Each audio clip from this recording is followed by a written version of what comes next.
अस्सलाम वालेकुम दोस्तों, की हाल चाल ठीक ठाक हो दोस्तों। आ है जी लूसन, ये वध के तेनों कुतर के ते खुशक कर रहे जानवरों वास्ते। बकरियां वास्ते स्पैशली ज़्यादातर बकरियां वास्ते यूज़ होंदा है।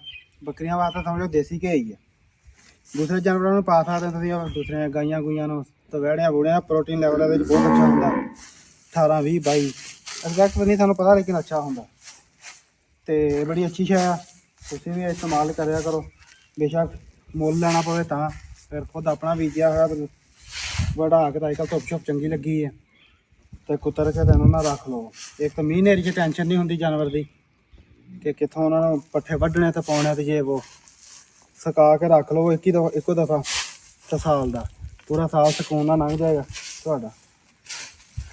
मैं कहा दोस्तों नाल वीडियो शेयर करदा, असीं जो कुछ करदे कराने उही दस्सी जाने, अपनी अकल के हिसाब नाल करी जाने जिन्ना हैगा। बाकी कोई भाई को मशवरा हो तो सानू भी दे दिओ। बहुत शुक्रिया, अपना ख्याल रखना। अल्लाह हाफिज़।